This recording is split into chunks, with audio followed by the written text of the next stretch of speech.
Dans votre 20h, les soulèvements enregistrés dans la capitale gabonaise, une série de tentatives d'enlèvement se serait déclenchée ce jour. D'enlèvement d'enfants, donc une situation très alarmante dans un pays connu comme aimant la paix et la cohésion sociale. Le Front social en ébullition, la SEG, les travaux publics, les agents donc décidés à poursuivre la grève malgré l'intervention des ministres de tutelle. Et puis dans votre 20h, nous parlerons également de la cérémonie d'adoubement des nouveaux agrégés, occasion pour Jean de Dieu Moukani Ewangou, ministre de l'Enseignement supérieur, de féliciter au nom du gouvernement gabonais les lauréats et de tirer bien sûr les leçons du 19e concours d'agrégation. Voilà pour les titres. Merci pour votre fidélité, mesdames, messieurs. Bonsoir à toutes et à tous. Votre 20h. En ouverture donc de cette édition d'information, les soulèvements, nous vous le disions, enregistrés dans la capitale gabonaise.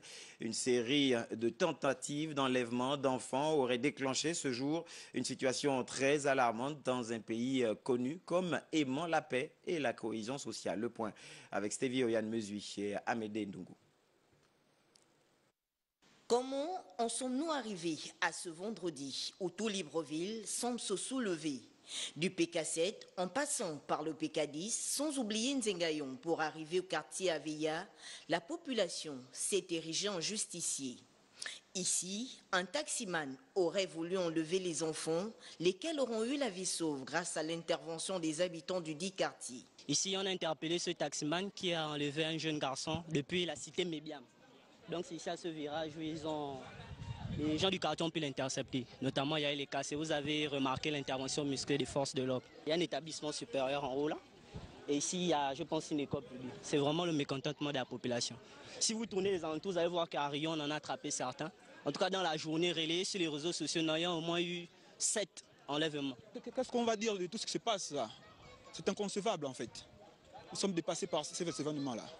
Si l'on analysait plus froidement la situation actuelle, l'on serait tenté de s'interroger sur l'objectif visé par cette série de tentatives d'enlèvement qui se déclenchent le même jour. À qui profite cette psychose sémée dans le pays? Loin de nous, l'idée de refuter les différents événements enregistrés ce jour. Il est plutôt question d'amener les uns et les autres à faire preuve de responsabilité afin que les innocents ne payent malheureusement pas les pots cassés d'un long feuilleton à plusieurs inconnus.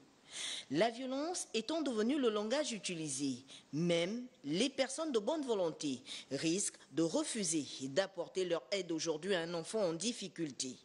L'efficacité des autorités compétentes est donc attendue de toute urgence afin que règne de nouveau la quiétude dans notre pays. Et il faut dire que suite au présumé enlèvement d'enfants dans les différents quartiers et villes du Gabon, eh bien, cette situation suscite la psychose qui alimente bien sûr des conversations dans des milieux familiaux. Le président d'Ensemble pour la République vient de réagir justement sur cette au micro de Georges Kombila. Quelques jours, nous assistons avec tristesse et désolation à une vague d'enlèvement sans précédent dans notre pays de nos enfants.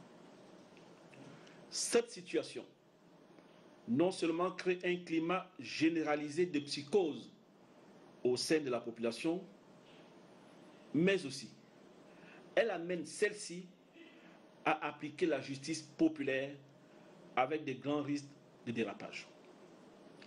Je condamne avec vigueur et fermeté ces actes tristes, ignobles et funestes, des actes étrangers et inconnus dans nos us et coutumes. Tout en demandant aux populations de rester vigilantes, je demande au gouvernement de prendre toutes les mesures nécessaires pour assurer la sécurité des Gabonais et des Gabonaises.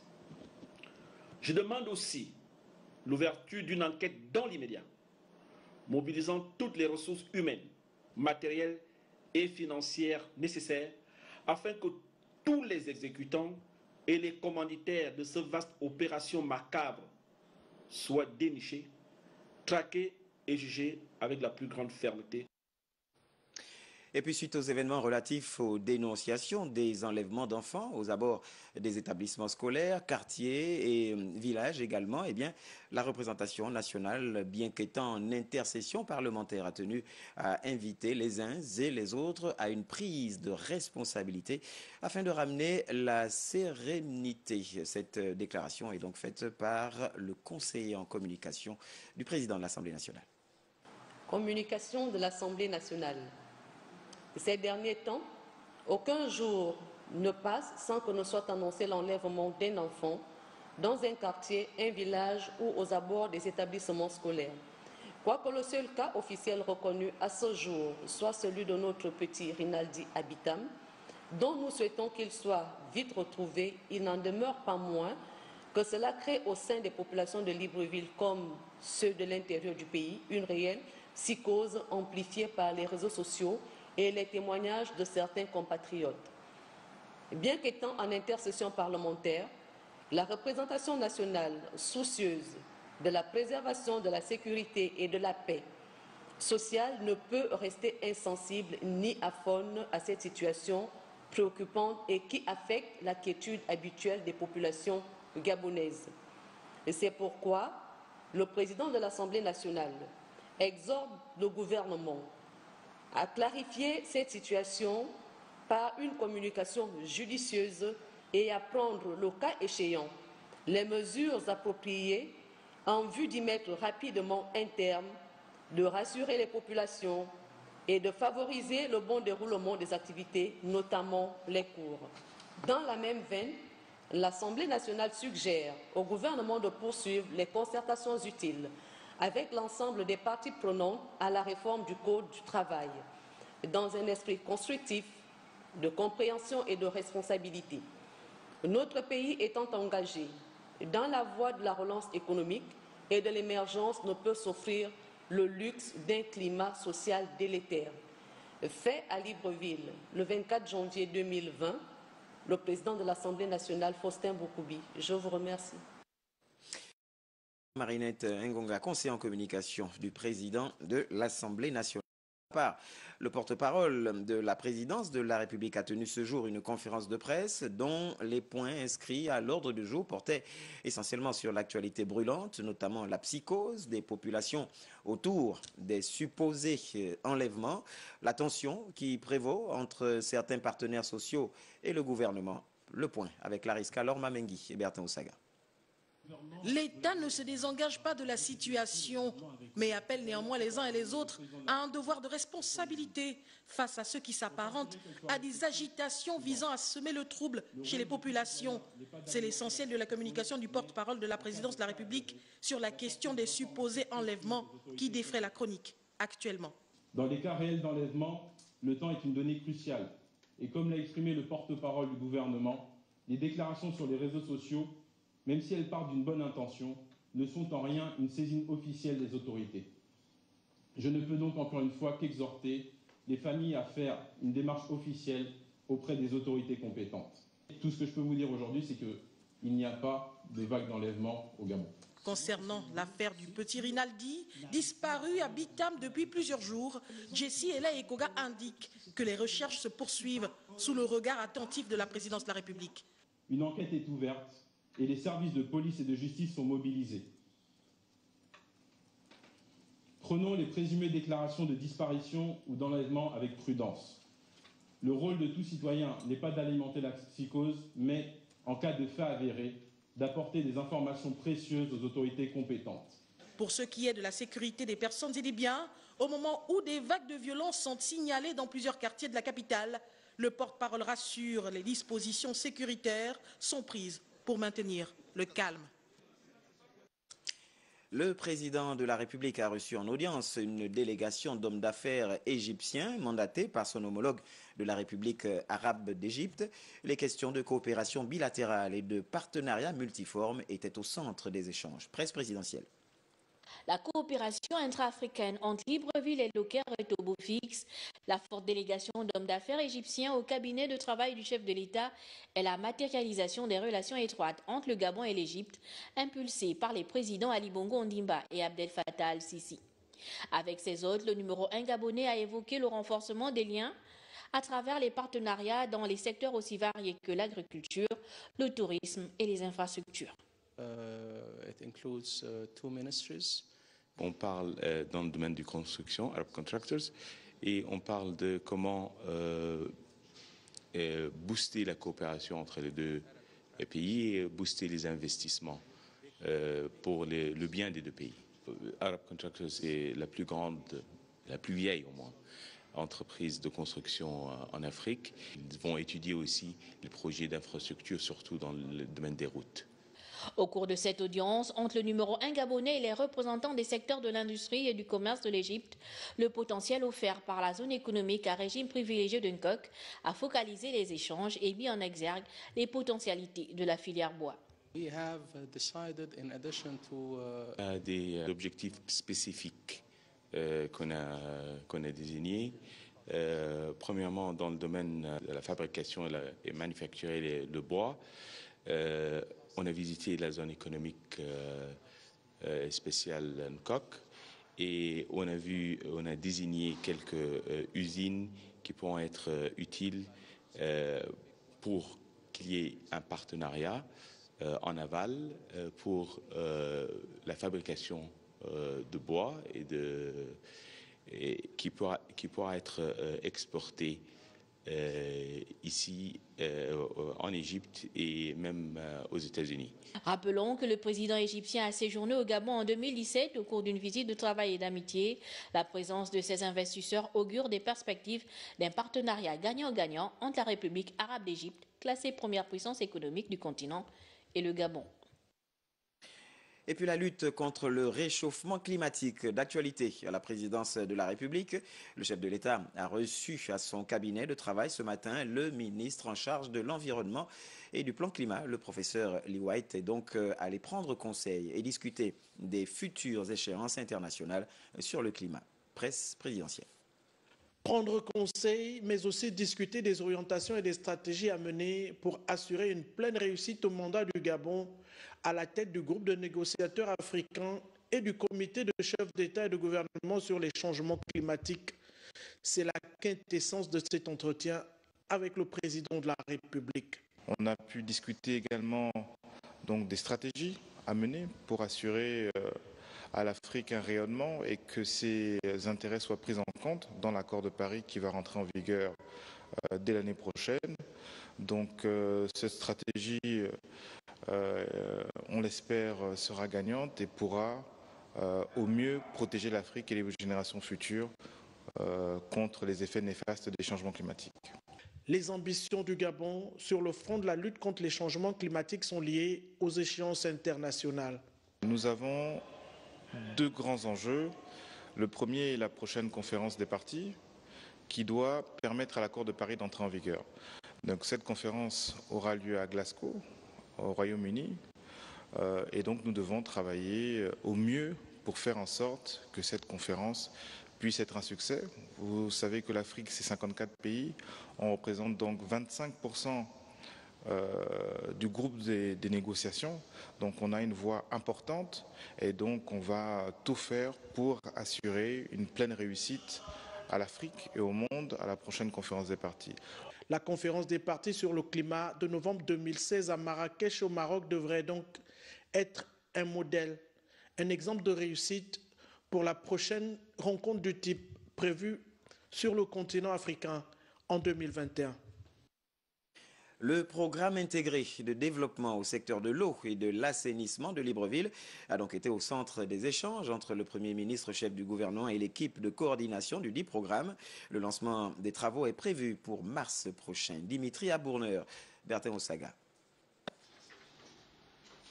Le Premier ministre Julien Kogue-Bekale a réuni les parties prenantes au programme intégré de développement du secteur de l'eau et de l'assainissement de Libreville pour faire un point d'étape. 100 000 ménages répartis entre le nord et le sud de Libreville sont concernés. On a de renouvellement du réseau dans les communes de Libreville, commune de Ontoum et commune de Ovendo.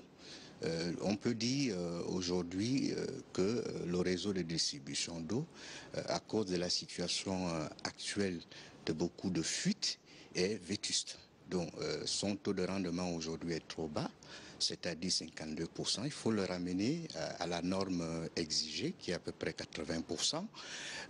Ces travaux consisteront à remplacer toutes ces vieilles canalisations, c'est-à-dire 30% du réseau de distribution d'eau actuel. Coût du projet, 77 milliards de nos francs financés par la BAD.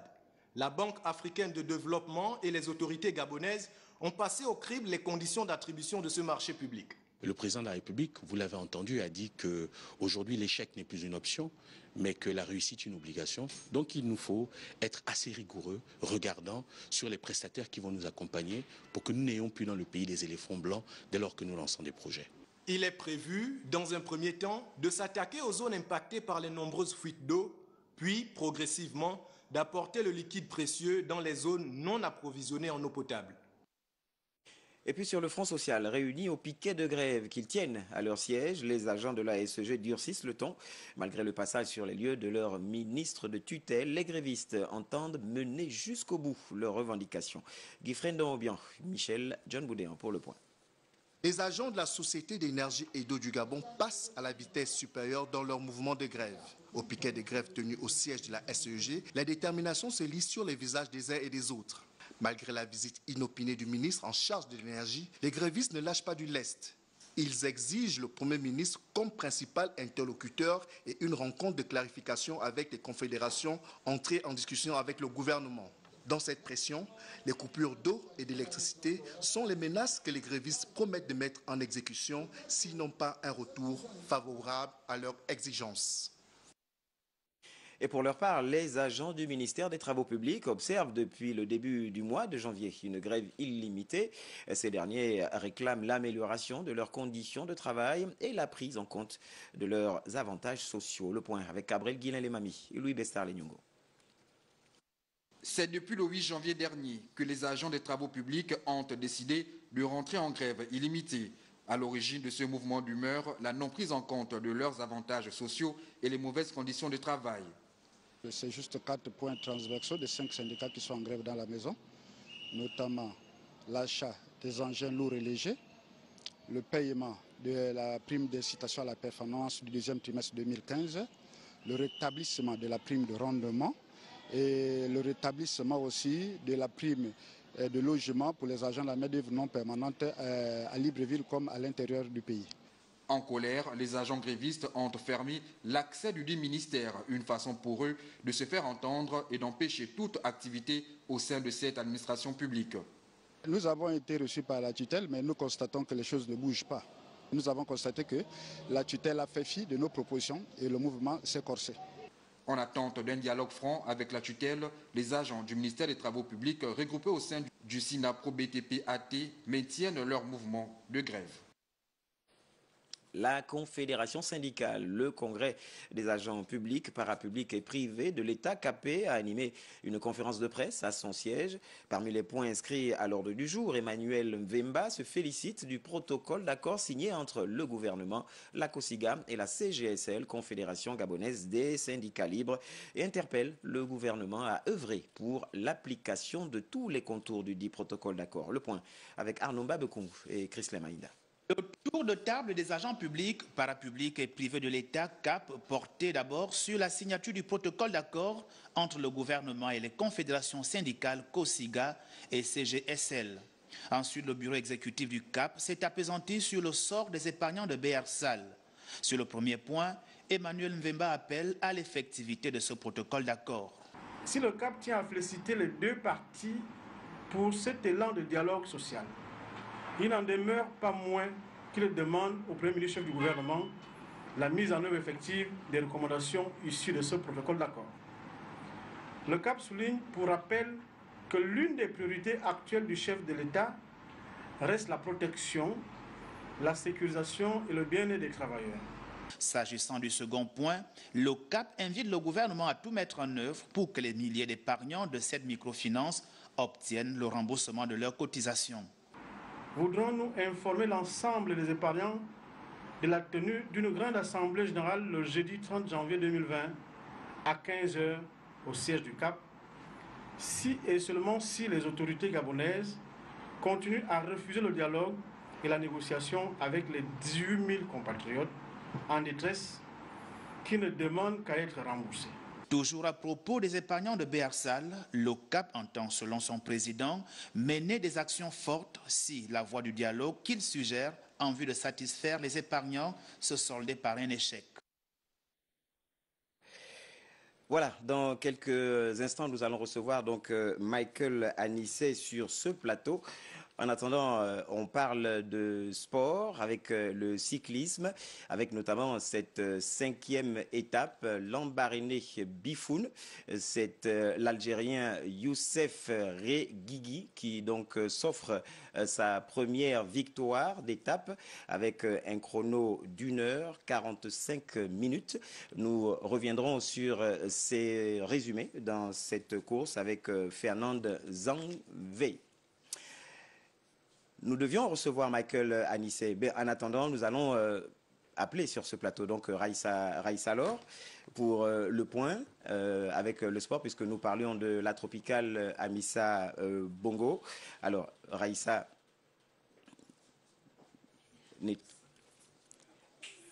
on va la régie, s'il vous plaît, de nous mettre la course. Nous parlions justement de cette 5e Lambaréné Bifoun. Et c'est l'Algérien Youssef Reguigui qui s'offre donc la première victoire d'étape avec un chrono d'1h45 minutes. On va, la régie, si elle est prête, nous proposer donc cette course présentée par Fernand Zang. Lambaréné Bifoun, distance de 90 km, est le linéaire de la 5e étape de la tropicale Amissa Bongo. Et c'est l'Algérien Youssef Reguigui qui s'offre sa première victoire d'étape après 8 podiums en terre gabonaise. Le spécialiste du sprint a fait preuve de patience pour lancer son attaque à 3 km de l'arrivée. Aidé par sa sélection qui va sceller en beauté cette victoire. Si on a gagné la dernière étape à Libreville aussi, c'est pas mal. Pour l'équipe, pour les Algériens et pour les Gabonais, les supporters gabonais sur les routes. Merci. Nathanaël Tesfazian et Binyam Aïlou, le Camerounais Clovis Kamzan, le sacre de Youssef Reguigui est la 4e victoire africaine en 5 étapes sur cette tropicale. Prochaine étape, le circuit Port-Gentil, long de 120 km. Allez, elle a fini par nous rejoindre, Raïssa Lor, Meza, bonsoir. Bonsoir, merci. Et ce sont les aléas du direct. Oui. Toutes mes excuses, je vous ai lancé un peu avant. Essayez de me recevoir sur le plateau. Et j'en assume la responsabilité. Allez, Raïssa, est-ce qu'on peut parler, revenir sur le classement d'étape? Oui, le classement général également. Le classement d'étape pour cette 5e étape donc de la tropicale Amissa Bongo. On va retenir que Youssef Reguigui, l'Algérien, est enfin premier. Il remporte enfin une étape de cette tropicale. Il est suivi de Calvin Benek de Protouche et de Morin Emmanuel de l'écurie Cofidis. Et puis pour le classement général, nous avons Tesfazion Nathanaël, l'Érythréen, qui conserve son maillot jaune, suivi de Levasseur Jordan et enfin Morin Emmanuel. Voici pour ce qui est du classement d'étape et du classement général. Alors demain, c'est à 12h prévu donc du côté de Port-Gentil, dans le cadre de la 6e étape.